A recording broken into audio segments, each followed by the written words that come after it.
Okay, I think we'll get started and then everyone can just join in as they come. Hi, everyone. I'm Liz Bothwell from Waste360. I just want to thank you all for being here and especially thank Adam Minter. We are his biggest fans and we were thrilled when he said he would do this book club and find another way for us all to meet online and talk about his fabulous book, Secondhand. We hope you all had a chance to read it. Even if you didn't finish it, he has a wonderful presentation planned to surprise and delight you. So Adam, thanks for being here and I will turn it over to you.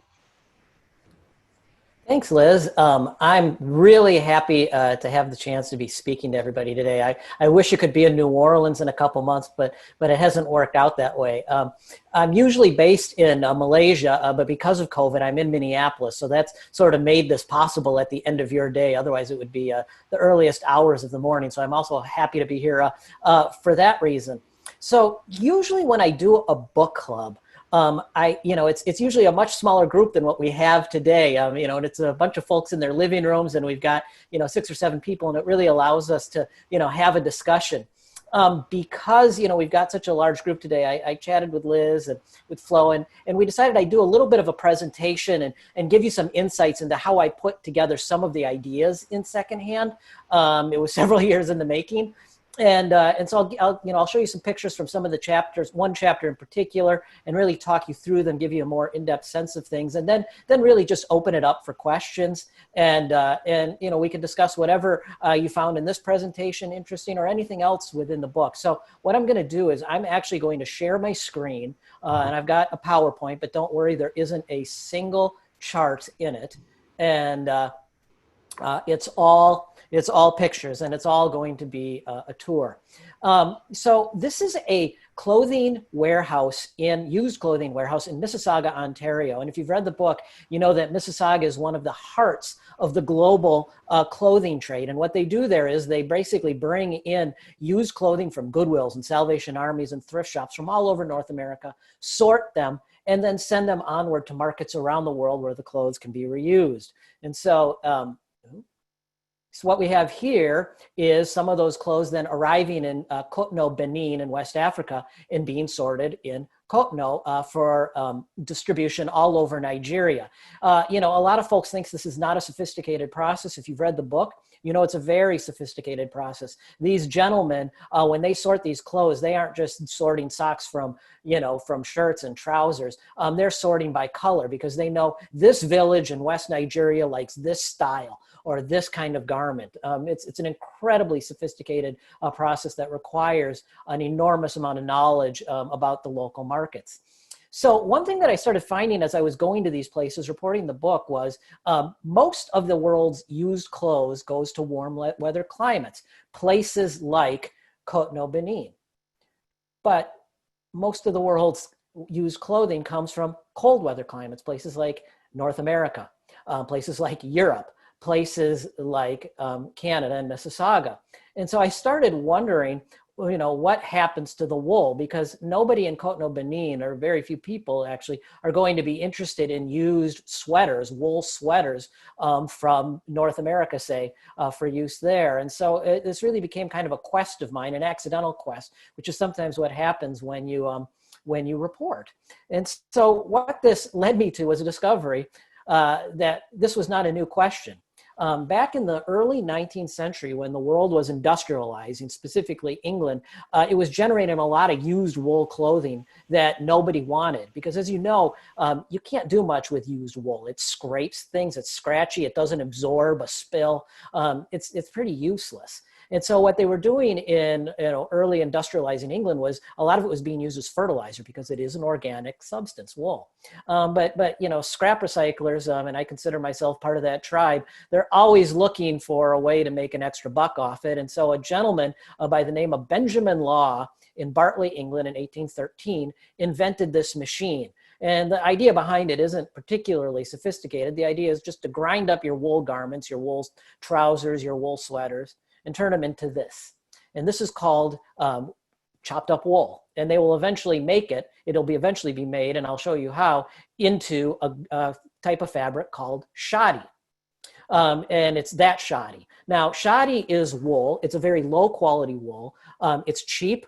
And it was highly favored during the American Civil War. And here are some American Civil War troops from the North who are wearing shoddy clothes. They don't show it on their faces, but it was hot and it was scratchy and uncomfortable. But it was something that they could afford because most of the Union soldiers during World War II were expected to purchase their own uniform. So they would do it on the cheap.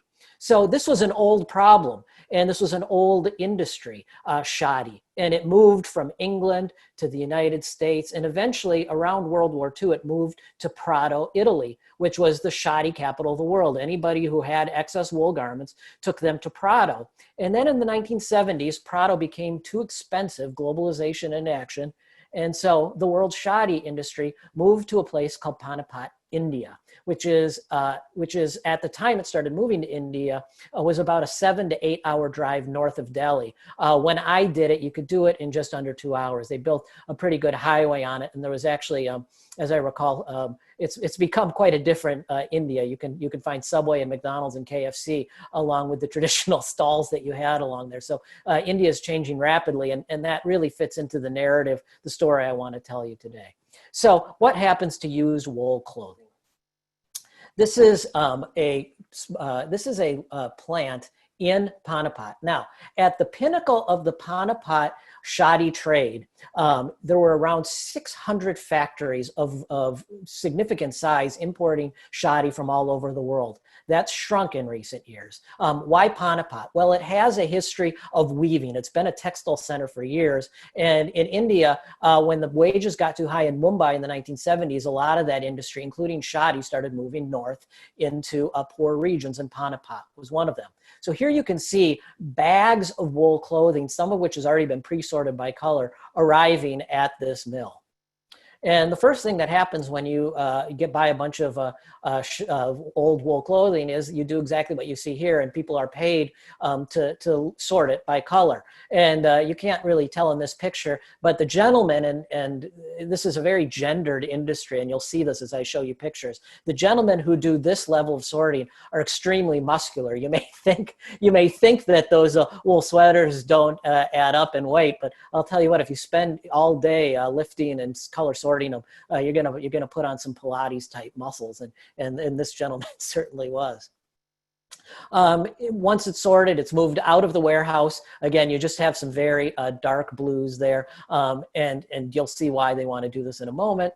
And then it has to be further processed. Now, if you look at this photo closely, you can see on the floor each of the women here, and as I said, there's a lot of gender segregation in this industry, are sitting over very large blades.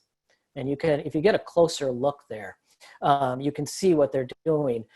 They are taking those blades and running these garments over them to remove zips, buttons, anything that could get caught in a machine that is designed to turn these wool garments into, mulch, basically. And they do this all day long. It's a very, very old profession as well. You can actually find accounts of women, and it's always been, for whatever reason, women who have done this work in these kinds of mills, doing this in the 19th century United States as well. It doesn't have to be this way where people are running garments over blades like this. It can also be done like this, where you have a spinning blade, which I'm not sure is any safer, to be honest with you. But it's also done that way, and it's certainly quicker. And here's a closer look at what one of those blades looks like. And again, the idea is to just remove anything that could get caught and ruin the shoddy making machine. What happens to the zips? What happens to the buttons? They go across the street, literally in the case of one factory, to gentlemen, and again, very gendered, but gentlemen like this one. And he is the button man. And he pays roughly 5 cents a kilo for the buttons as they come out of these factories, and he sorts them by type. And here's a great circular economy story. I mean, I know everybody in Europe and the United States is trying to invent the circular economy. One of the messages of my book and really of my work over the last 20 years is it's already been invented. This fellow takes those buttons, sorts them, and then sells them to new garment manufacturers, and they're put onto new garments. And nobody knows the difference. It's a button. You know what I mean? I guess you could say it's fraud of a kind. I mean, you're buying, say, a wool garment with a used button on it, but in one sense, we could call it green fraud, I would think. But anyway, he's a very important part of the circular economy that exists in India and in Panapat. Now, I'm going to just diverge here quickly. This is a fascinating trade, and it's not just a Panapat thing. There may be people who are listening to this that know that there is actually a thriving global trade in used textile components like zippers and buttons, especially if they're branded. There are these days, you know, some cheaper versions of Levi's jeans out there that nobody really wants to buy as vintage. They've lowered the overall quality of them, but the buttons on them are in high demand, especially in, brace yourself, Bangkok, which is the knockoff Levi's capital of the world. So, you know, it's this wonderful example of a circular economy you had no idea was there, but these used jeans that nobody would want are, you know, being pilfered for their buttons, which are sent to Bangkok, which are turned into fake Levi's that are then sold on the streets of Bangkok to unsuspecting expats in most cases. So, you know, amen to Bangkok's unusual trade situation. All right, so here we go into making shoddy. This is an orange, a bale of orange wool. I never knew there was so many orange sweaters in the world until I went to Panapat. And here you have them. And this gentleman is just basically feeding the orange wool into the machine. And if you look over his shoulder, right there over his left shoulder, the man who's staring at me is the owner of this mill, Mr. Ramesh Goyal.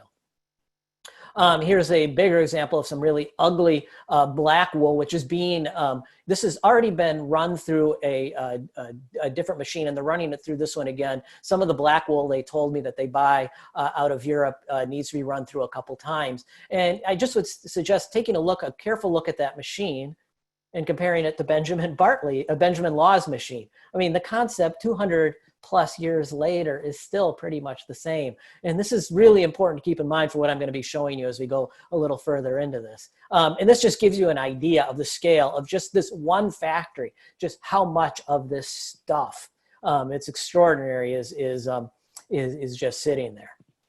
All right, so what happens to the shoddy once you've sort of turned it into this mulch? Well, it's fed into the machines that turn it into the spinning mills. It turns it into thread. And here you have it. The thread is coming out, and this looks no different than a very low-tech kind of spinning mill that you would find in North America, 30 years ago.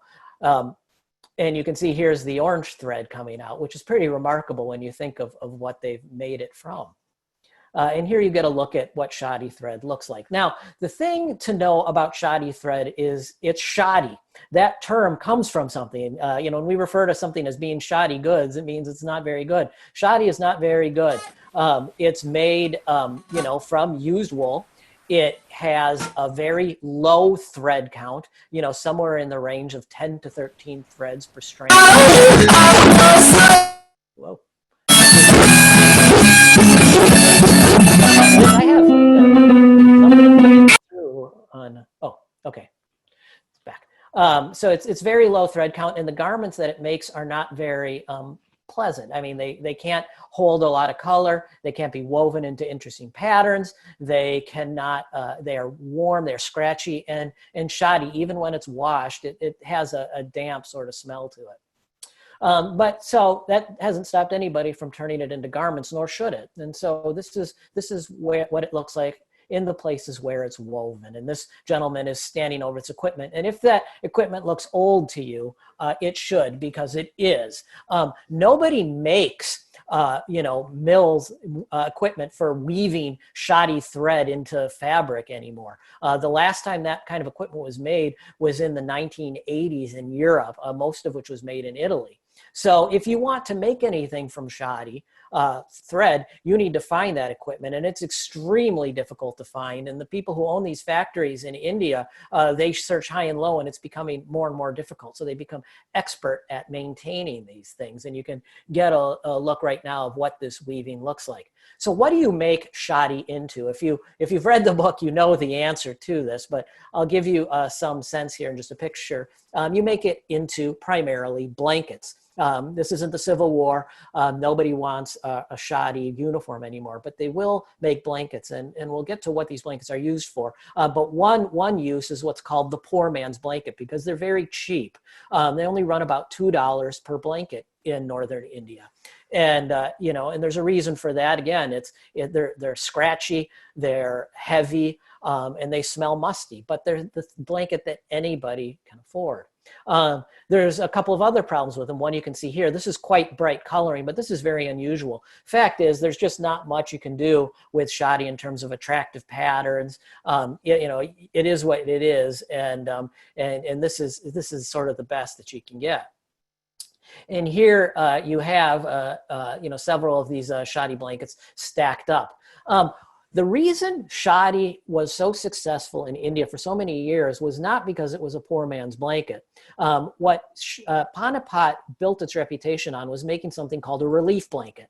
And so the bulk of the blankets made in factories like you just saw went to relief operations. So as of about 10 years ago, if you saw the Red Cross, the UN High Commission, whoever it is, delivering blankets to a disaster zone, an earthquake, a war zone, whatever it is, those blankets were almost 100% made from shoddy in Panipat. And there were 600 factories in Panipat buying wool from around the world who could make these quickly. And quickly was one factory could make, on average, a good one, about 40,000 blankets per day. Or excuse me, per month. Per day would be amazing. Per month. And those would then be shipped around the world to where either warehouses where the Red Cross was keeping blankets for the next disaster, or right into the disaster. And then of that, about 10% was then sold to consumers.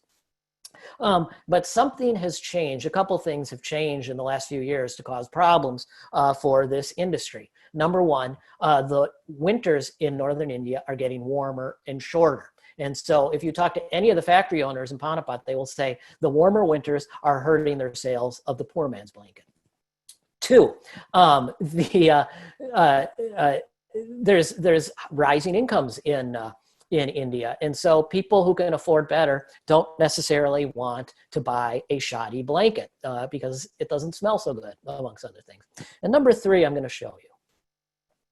So here is a relief operation in Africa a few years ago. And if you look at these blankets, you can see these are not shoddy blankets.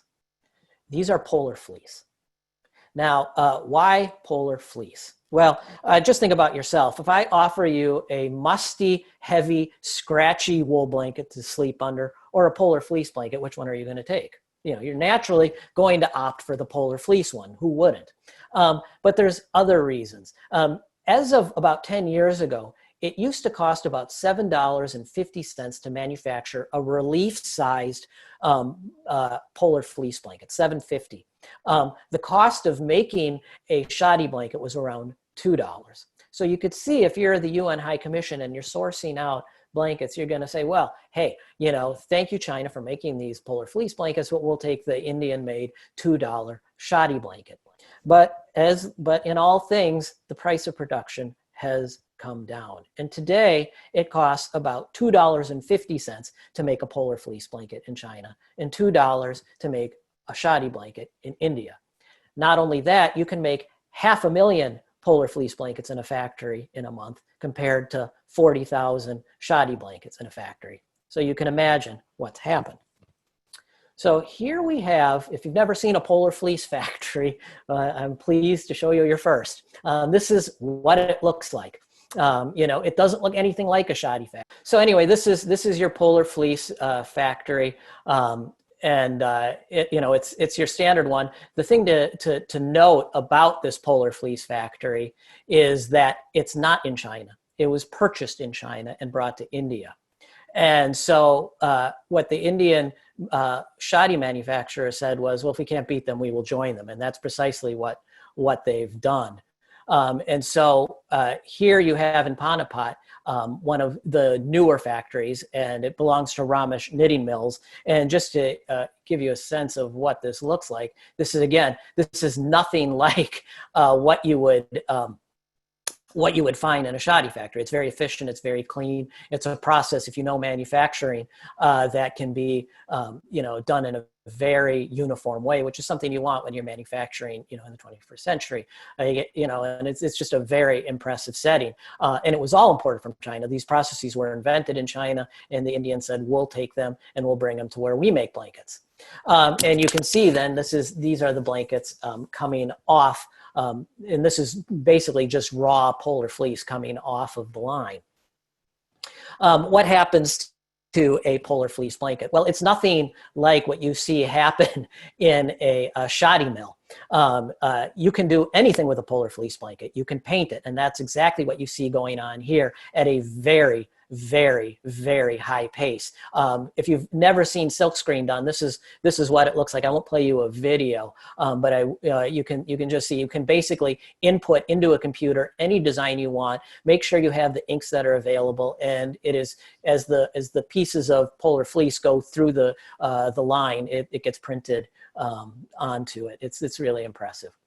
And you have so many blankets, they don't even cut them until the very end of the process. They come down from the upper level, having been dried out and just hung. And here they are being washed. Again, they don't cut them, but it gives you a sense of just how fast these blankets can be made as compared to a shoddy blanket.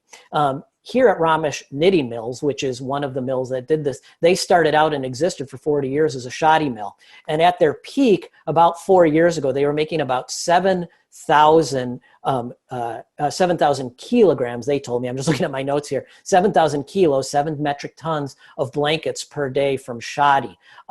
Since they've added on making polar fleece, they're able to make 12 metric tons of blankets, 8 tons of which, 2/3 of which are made from polar fleece, and they're continuing to shrink their shoddy manufacturing. And here you have these blankets just piled up, and you can see what they're putting on. They're knitting the ribbing onto them. And it's a very efficient process. It's one of the only sort of handmade processes involved. But you can see once you've made the investment in the equipment, there's really not much to it. It's fairly automatic. So what does that mean for wool clothing? Well, it means that there's less and less demand globally for wool clothing and piles like this. And if you talk to any of your colleagues who might be involved in the secondhand clothing trade, they will tell you the prices are falling and falling very rapidly for all clothing, but especially for wool, because the demand has gone right off the cliff because polar fleece has replaced it. That's a problem on a number of levels. One, we don't know what to do with all that wool clothing at this point. And two, if you care about the environment, you probably know that polar fleece is not a recyclable fabric. Basically it's a petrochemical product. It's a plastic, and nobody recycles polar fleece specifically. It can be recycled into energy, and I'm sure somebody's going to be upset with me for using that phrase, but that's about the best you can do with it is set it on fire and hope you can generate some heat off it. So, for me, in writing this book, sort of tracing this out to the very end, it was very interesting for me. It was also very depressing because I wasn't able to come up with an answer of what's going to happen next. I certainly found out where some of this wool is going, but nobody knows really what's going to happen to all of this excess wool now that polar fleece has kind of taken over the relief blanket trade. I had somebody tell me that there's a well-known Japanese retailer interested in getting into some shoddy trade and making some products from shoddy, but so far that's not the case. So that's sort of the sad but fascinating story of shoddy that I wanted to share with you today. And obviously they come from this book, but I think I'll stop there and open up to any questions and conversation that anybody has, and very curious to hear the discussion.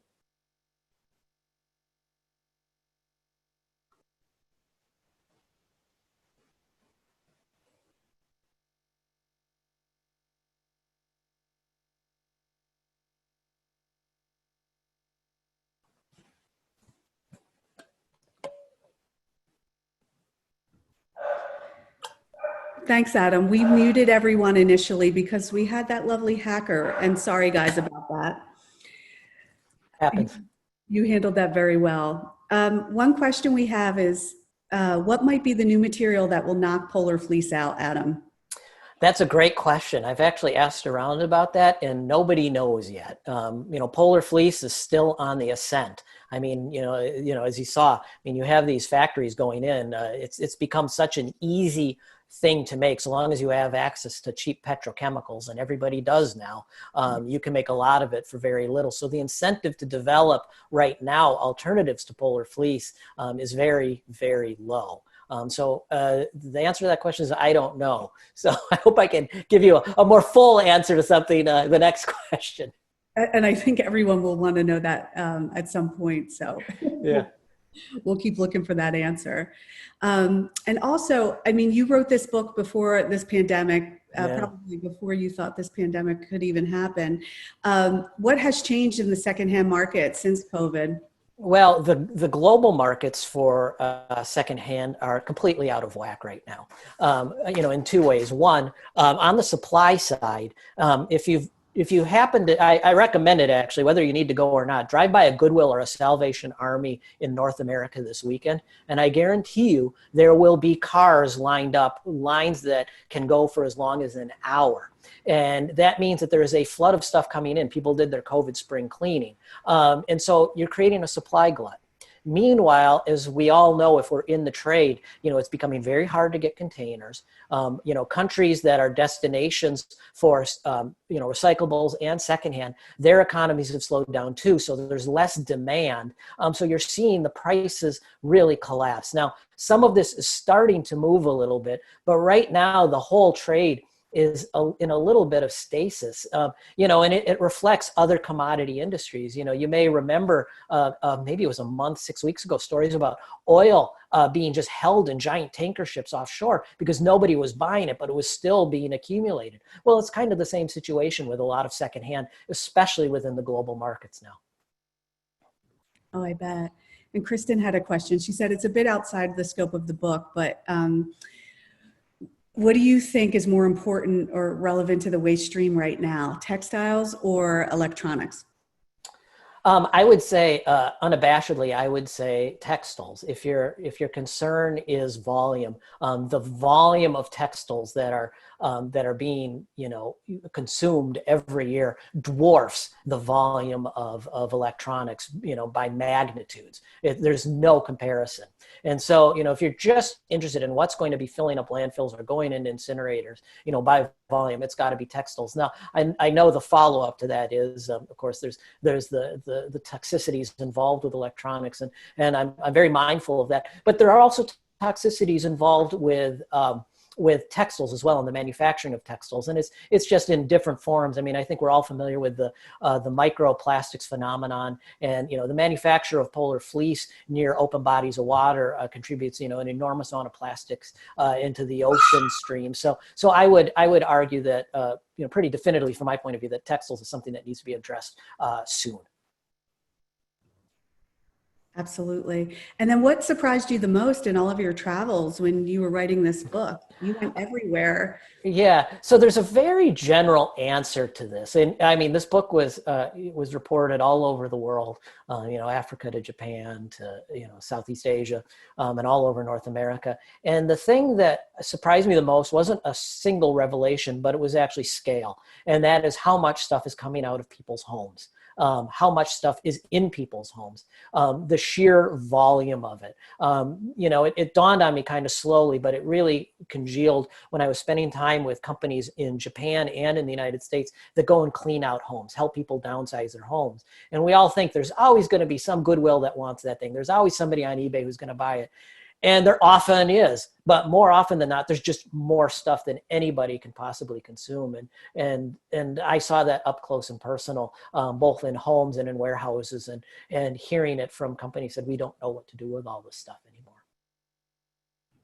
And is there a country that's doing this well, or who isn't as focused on consumerism? No. No. I mean, Yeah, I mean, that's my solid answer. I mean, I think it changes though. I mean, I think societies and economies go through cycles, and I mean, I wouldn't want to overplay it, but I think you do see more mindful consumers in North America and Europe. I don't want to overstate that because there's extraordinary amounts of consumption going on. But on the other hand, if these emerging economies, they want their chances to consume. They want their chance to have the lifestyles that we have. I live in Malaysia when I'm not sheltering from COVID in Minnesota.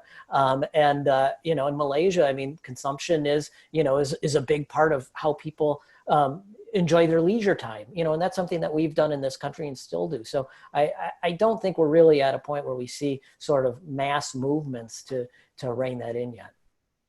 And are you seeing any brands that you're impressed with, whether they're reusing recyclables or plastics or anything like that? Well, I'll tell you, I think there's a model coming about, and I think there's a couple brands that are doing it, and it's starting out small, as all good things do. But I think it's very hopeful, at least in a couple sectors. And the model is the used car model, basically. And that is, you buy something, and when you buy it, everybody who buys a new car and it has in the back of their mind, what am I going to be able to sell this for? Trade it in for 3, 4, 5, whatever many years it is from now. You always have that resale value, that quality in it. And we're starting to see this happen in different sectors of the consumer economy. I'm sure there's folks listening who are involved in phones and secondhand electronics. And, we all know that Apple now, you can literally trade in a phone, and the process is quicker, but it's not all that much different than the model that new and used car dealerships have enjoyed and profited from years. And we're starting to see this with textiles as well. Patagonia is now accepting trade-ins of its clothing, Patagonia clothing, that they will then give you credit for, and you can buy new. Meanwhile, they'll take that used Patagonia clothing, wash it, make sure it's in decent shape, and they are selling it in their stores. And the idea is similar to what a car dealership says. That Patagonia pullover is very expensive, a new one for, say, a college student, but we can at least get them into the brand, with this nice used one. That's the used car model. And so I think, there's other companies doing it, but just off the top of my head, as we talk about it right now, Apple and Patagonia are the ones that pop out for me. And so I think that's a very interesting model, and I think we'll see more of that. Good. That would be great. And then we do have another question. How would you create a system that best uses textiles and to their highest value? Well, that's a big question. I don't know that I didn't really come up with an answer for that within the book, but I think Patagonia is thinking the right way. And I think there are a couple of things that we can do. I mean, I think we all know, and I get into this a lot in the book, is, they don't make things like they used to. Quality has gone down. And if you talk to anybody who works in thrift stores, they will tell you, especially over the last 2 to 3 years, the quality of certain brands, and I'm not going to name the brands, but I think we all know them. They used to be at this level. Now they can only be washed this many times before they're falling apart. And I think there's ways to address some of that. Some of it could just be labeling. And, we do label furniture with how long the fabrics are designed to last for. I suggested in the book, a voluntary labeling system that gives people a sense of how long the fabrics they're buying will last, so that they can make good, informed choices as consumers. That doesn't even need to be about the environment. They just say, instead of buying that shirt that's going to only last 5 washes, I'll take the one that'll last 50, and I may pay more for it. And I think if you empower consumers with knowledge, I think that's how you start getting better outcomes. Absolutely. And then all of us who are in waste and recycling, what can we do to help? Well, again, I think it's time to start talking. I mean, I'm really interested in the textile question right now. And because I was really shocked by the volume. I think we all know it. We've heard the stories for years, about fast fashion and disposable fashion. But I don't think we've heard that much talk actually coming from, the waste and recycling industry that in many cases is going to be getting it. Of course, we all think in the back of our minds, oh, Goodwill handles that, Salvation Army handles that. But I'm sure there's people on this call who are like, oh yeah, we pick up from Goodwill and Salvation Army the stuff that they can't market. And I think it needs to start being talked about. I mean, I think if we've learned anything on the recycling side over the last 5 to 10 years is that perhaps we all, and I include myself in this because I'm a recycling journalist, we all sort of failed to educate the public as well as we should have about the true nature of the industry and how it is very market dependent. And I think it's good to start talking about these issues now because they really are going to come to a head. Yes, I think you're right. And we have another question. In the book, I found it fascinating how different countries have different attitudes toward secondhand goods. Did your travels and conversations change your personal perspective on the role of secondhand goods and the role they play in our lives? I found that yeah, I found that fascinating too. It was for me, one of the most enjoyable and interesting parts of doing this book is talking to people and seeing how they viewed it within their cultural context. The answer is anyway, yes. Writing this book changed a lot for me and for my family. As I write in the book, I've never been a big shopper. I'm not somebody who buys a lot of stuff. And that noted, like anybody who lives in contemporary America, contemporary Malaysia, or China, wherever it is, I consume. And there's stuff piling up and I hold on to books and things. And what really changed me, and I think it changed my wife's outlook, I don't want to speak for her, but we would talk about this book as I was writing it, every night and look at my reporting and she'd see the pictures. What really changed us was the experience of me going to home cleanouts in Japan and the United States. And these cleanouts would be maybe somebody downsizing their home, they're moving to senior living, or it may be after somebody passed away and you need a professional to come in and help you decide what to keep from mom and dad's stuff or whatever it is. And these are incredibly painful events to watch and be a part of. I'm talking from my perspective. I'm not even talking about from the family perspective, but I've also been through 2 of them in the last few years.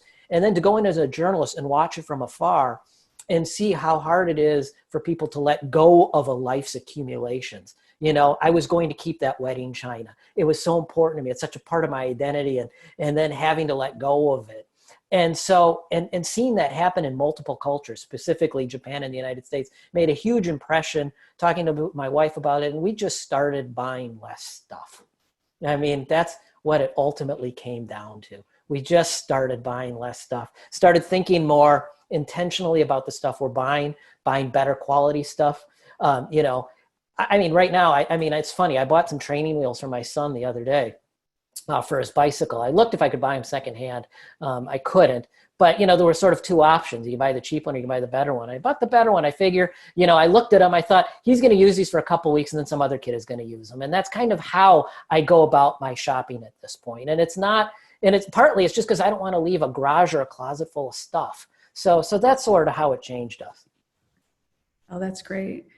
And I think that happens to a lot of us as we have children and when you're more exposed to it.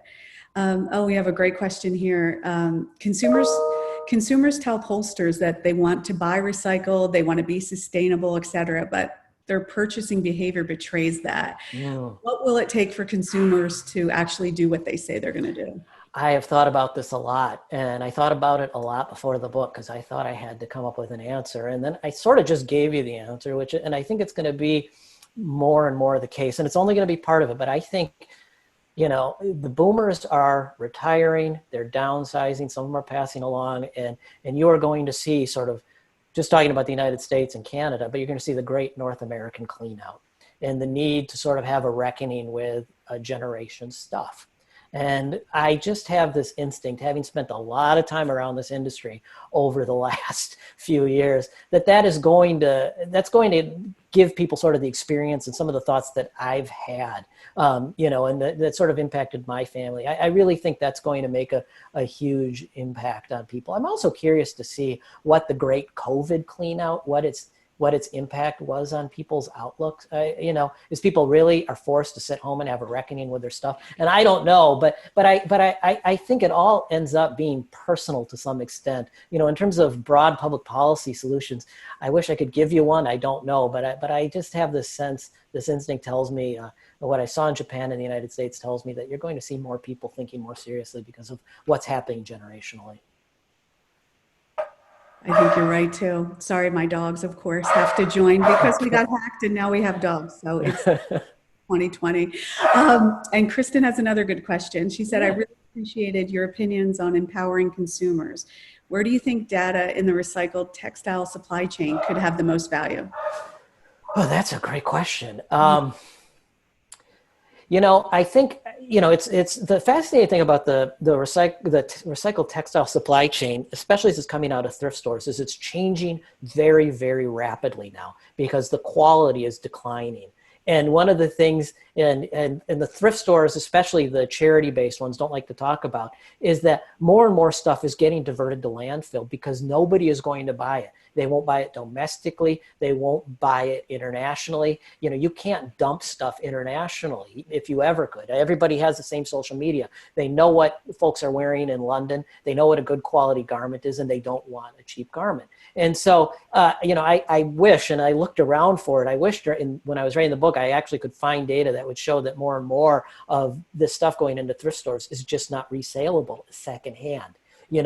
Boy, would I love to have that data point that, that sort of starts ticking upward, showing that more and more of the stuff going into the thrift stores just cannot be sold. And somebody would have to work with the thrift stores, the Salvation Army, the Goodwill, whatever it is. And they would be probably reluctant to share that data because people get very emotional when they hear that their clothes are not good enough to be resold. It's sorry, you bought it at Forever 21 and it's forever now in the landfill, So, but I think that kind of data point could be extremely potent if somebody could put it together. Absolutely. And then, jumping from Junkyard Planet to Secondhand, you care a lot about the waste pickers and the people in scrap yards. Did you see a difference in the way that they were treated handling the textiles versus some of the scrap metal that you talked about in Junkyard Planet? That's a great question. Yeah, I mean, you saw the picture at the beginning of the presentation of the gentleman sorting the clothes in Cotonou, Benin. And it was very interesting to me, and I don't go too deep into this in the book, but just how similar, the metal sorters I met in China, how that works to the clothing sorters in Cotonou. Like in China, the metal sorters, they tend to move as families and even as communities. And, when somebody wants to hire a bunch of sorters in China for a load of metal, you don't just put out an open call and hire individuals. You'll hire a consortium of people, 150 people who all come from the same village. Well, it's sort of the same thing in Benin and in Ghana and in Nigeria, where you see these clothing sorters. And as a result of their size, these aren't, don't get me wrong, these aren't unionized groups, but they are groups and there's power in numbers. And so they're able to actually extract some pretty good compensation comparatively within their, communities and countries compared to what other people are earning. And it's because they have knowledge. You and I cannot go on a sorting line in Benin and do the job. We'd be thrown out within 30 seconds because we don't know the fashions. We don't know, what people want. So it's skilled labor and it's compensated as such. Now, is it nice labor? Would they rather maybe be working in air conditioned environments? And absolutely. But this is the labor that's available to them. And it's pretty good compared to what the alternatives are. Sure. And then we have another question. Will or should the sorting communities begin forming in the U.S.? Would that make a difference? That's interesting. That's an interesting question. I mean, I think, I'm seeing now here there's a lot being declined quite a bit. The thrift stores decline. I mean, the most important thing from my perspective, when you're looking at sort of donor countries like we sell as well, I think we really need to be focused on improving quality and giving people the knowledge to buy better quality garments and encouraging the purchase of better quality. I mean, the sorters that you find at thrift stores, I've been talking about the ones in Benin, some of the most joyful reporting I've ever done, the most enjoyable I've ever done was sitting on a stool in the sorting rooms at Goodwill's in Tucson with the clothing sorters and just listening to them talk through what they see. And what's, and how things are changing. And they would show me seams and it's just wonderful, brilliant, talk about gender segregated work, and mostly women, wonderful women who really are passionate about quality and sustainability. We don't think that way about Goodwill, but they are. And so I don't think you necessarily need to layer on top of that, because there's a pretty good job being done in the sorting rooms right now. I think the real effort needs to be getting people to think more seriously about quality. And how about advice for people who are cleaning out right now? That's another question though. Oh yeah, this is a good one. The first and most important thing I would say is hold off donating. Go ahead and clean up. But right now, the thrift stores, I talk to people in thrift stores quite a bit still. They're just swamped. It's not that they don't want your stuff. They want the stuff and they want to sell it.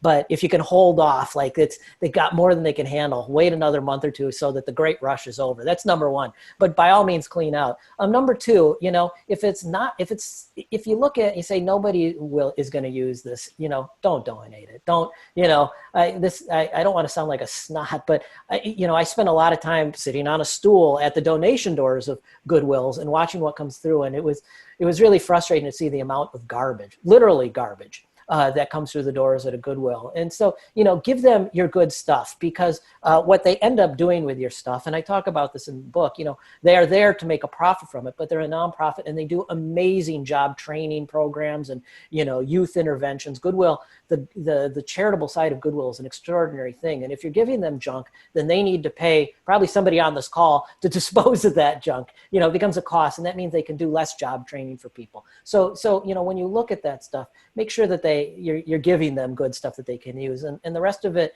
it's sort of your obligation to pay for the disposal, but not theirs. I'd like to hear your thoughts about Goodwill, because I know a lot of people paint them in a negative light because right. they sell the clothes. Yeah. Well, I'm an unabashed fan of Goodwill and what they do. And I should just say, we think of Goodwill as this giant entity, but it's actually, what is it? I think it's 147. Somebody will correct me on this. 147, I believe, federations around North America. And they each have their own territory, and they each operate independently, but they gain some support from the central office. So when people say Goodwill does this, Goodwill does that, you really have to ask yourself which one, because some operate better than others, but the vast majority operate very well. And I admire them on both ends of what they do. First, as I said, I think the work they do, the charitable work, is so important. I think it's something like 1 out of every 240 jobs in the United States was acquired via Goodwill. And that's really fantastic. The other, there's my dad on the phone. He always makes his presence known. So I think they do great charitable work. I mean, in Arizona, they work with, juvenile justice kids coming out of the juvenile justice system, helping them get GEDs and jobs. That's what happens with the money. On the stuff side of things, they're incredibly knowledgeable. They have deep relationships, trading relationships. They know where the stuff needs to go, and they have an incentive to make sure it goes to its highest use. One, a financial incentive, and two, an environmental incentive. They don't want people writing a story about all those donations dropped off at Goodwill ended up being tossed into an incinerator somewhere. They don't want that. So I think they're great. Oh, that's great. And then we have another question. In your quest to buy less, have you found any businesses or apps or anything like that that helps enable this? I wish I could say yes, but no. I mean, I don't shop that much. I think it sort of comes down to that, so apps and that kind of thing. And when I do shop, I'm pretty intentional about it. We're pretty intentional about it. But yeah, I haven't really found anything. I just try and buy good stuff. If we can afford to do it, we do, Sure. And then Chaz has a question. Do you see a difference between the nonprofit thrift stores such as Goodwill and the for-profit stores in terms of their management of used goods? Necessarily so. I mean, it's the culture. We talked earlier about the culture of secondhand, and sort of the U.S. and North America and England are very unique, and most of Europe, in that it really is a donation-based, charity-based business. But almost anywhere else in the world, secondhand is for profit. You sell your stuff, and so that creates different incentives and different perceptions. If you look at Book Off, which is I spent a lot of time with Book Off, which is the second largest secondhand company in Japan. And they are for profit, and they will pay for stuff. But generally, except with a few exceptions, like a mattress or something, they won't turn anything away. But because they are buying stuff, they're going to manage things. They have to manage them much more carefully. They do spend more time training their people. The people are higher paid than what the donation-based organizations do. But that's not to say that the donation-based organizations aren't doing a good job. It's just, the costs on the for-profit side, if you look at a Book Off or a Savers in the United States, are much different. In terms of the for-profit thrift stores in the U.S., a lot of them, again, they will buy things. And if they do buy things, they're not accepting donations. So they don't have to deal with that box of literal garbage that you see come through the door at the Goodwill in Tucson. So again, the incentives and the operational side are different, but ultimately they're all striving for the same thing. And that is to put as little as possible into a landfill or an incinerator because it raises their costs. Now, do you get a sense that things are changing? I don't mean just with COVID, but people feeling like they want to buy higher quality clothes, that they're more aware of this issue? Yeah. Better? It's yes and no. I mean, let's not be, I won't beat around the bush. I mean, being able to pay more for something is a privilege, and not everybody is able to do it. But we are seeing some interesting consumer polling. I mentioned some of it in the book related to appliances that, people, if they can pay more for a washing machine, they want that lasts longer, they will. And if you've read the book, washing machines play a big role towards the end of it, which was a lot of fun reporting as well and interesting. So you are starting to see that. I mean, forget the environmental side of it. There's definitely a sense in polling about appliances, home appliances in particular. People are tired of buying stuff that breaks after 3 years. And that's a whole different side of it. I mean, I think in the waste recycling industry, we're used to talking about this stuff in terms of the environmental side, and we should. And I think everybody on the call knows I'm a big environmental advocate, but I think there's also this consumer side of it, this side of people saying, gosh, I bought another, I won't name names, but another washer that broke after 4 years, and it's going to cost me more to get the part replaced than it will to buy another one. And people are just sick of that. And I think that's a shift that's really important too. And the fact that fast fashion has become sort of a byword for cheap, I think is also, it's sad, but I think it's also a route and a hint that people are maybe inclined to do something a little bit different. I don't want to oversell it, there's those fast fashion brands and cheap washers are still out there, but you see inklings of it. I don't think it's going to happen quickly, but I think it's happening. And this is a little bit off topic, but I was fascinated by this when you were on the podcast. I had asked about e-waste and what is coming down the pike. And you said, everyone's worried about e-waste, but we should really be worried about cars and things like that. What are we doing with that? And there's the huge volume of that, but also just the sheer hugeness of the pieces themselves. Where is all that? Yeah. Can you talk about that? Oh yeah. I mean, we were talking about this earlier, the industry, the e-waste industry gets, in my opinion, an inordinate amount of attention. And I don't know why that is, because in terms of volumes, it's quite small compared to the other, waste volume, waste categories that we have out there. I mean, the biggest waste category on the planet right now, and it's a hazardous one, is automobiles. Used automobiles and what happens to them. And if you go to Africa, and I'm talking the African continent in general, other than South Africa, there are no modern automobile recycling systems. They're hand dismantled, which means you get a lot more of the car being reused, which is great, but you also see a lot of oil on the ground. You see a lot of the hazardous components being, there's nowhere for them to go. Oil recycling in West Africa is not really a thing in most parts of it. And so, if you ask what keeps me up at night, Africa is undergoing a car boom now, and it's buying a lot of used cars now, especially from the United States and China. What's going to happen to those cars when it comes time to recycle them? Where are those tires going to go? We've solved the used tire problem in the US and Europe a long time ago. It hasn't been solved in a way that I think most people on this call would consider it safe, in much of Africa. And so that's the kind of thing that keeps me up at night, not what happens to, 100 old iPhones. And then we have another question, Adam. Yeah. Do you know much about the history of the nonprofit thrift stores? I was fascinated to learn that many of the big ones today started way back in the 1800s. I know what I know from researching the book, and I spent a lot of time looking into the history of Goodwill and Salvation Army. And yeah, Salvation Army started in the 19th century, yeah, in the 1800s.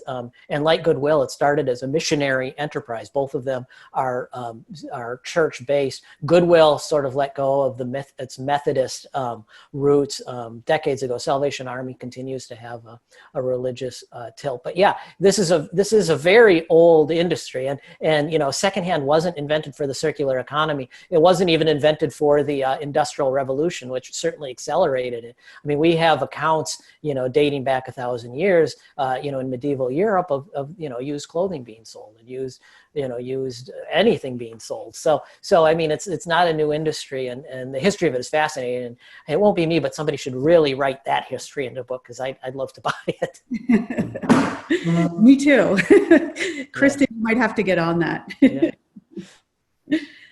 So Adam, is there anything else you want to talk more about that we didn't ask a question about, or that your previous book club asked about? I mean, you know, every conversation is different, and I just really appreciate so many folks who are willing to log in today and spend some time with the book and with me. You know, it was such a joy to report this book. Aspects of it were distressing, you know, including the sheer volume of stuff, but ultimately it's a hopeful book. And I think there are some routes to start, you know, working on these issues, things we can do. And I hope, I hope the waste and recycling industry, you know, not from me, but just in general, starts connecting with thrift stores more, because I think there's opportunities there, not just from a public service standpoint, but also from a business standpoint. And it's something I've encouraged my friends in the recycling industry to think about. And I know there's some models out there. I know, for example, Dell works with Goodwill on its electronics, and that works out for both sides pretty well. And I think there's other options beyond e-waste. Here I am ending with e-waste, but there's other options and other opportunities out there. Definitely. And then we do have one last question. Oh, yeah. Okay. Could there be a system like the plastic bottle buyback program that can be implemented for clothing? You know, I've heard that raised a number of times just in the last month. I hate to do this with my last question. I don't know. I mean, I need to think about it a little bit more. Why not? I mean, you know, the fact that most clothing is, you know, on a per piece basis worth more than, you know, a plastic bottle, should give people pause and say, maybe this is something that we can work with. Now, you're not, you know, repurposing the pair of, you know, old Levi's is much more of a trick than, you know, going bottle to bottle. But I think it's something we're thinking about. Sure.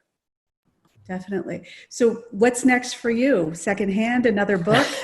Well, we'll see. I'm sort of in a state of stasis here during COVID. I mean, both of my books, as you know, required vast travel. And that's not going to happen for right now. We'll see. I have another idea, but until I can move around a little bit and start poking around, I'm not sure that, I'm not sure when that'll be underway. So we'll see. I'll be in Minnesota for a little while, and then once I get back to Asia, we'll think about it. Oh, that's great. Well, we'll be looking for it. And well, thanks. Thank you so much. Thanks, Liz. You got to take out my dad's phone call as well. I know he's watching. No, we're keeping Dad's call in. All right. Thanks so much. Have a good day wherever you are. Oh, you too. Thanks, Adam. Okay. Thanks, everyone, for joining our first book club.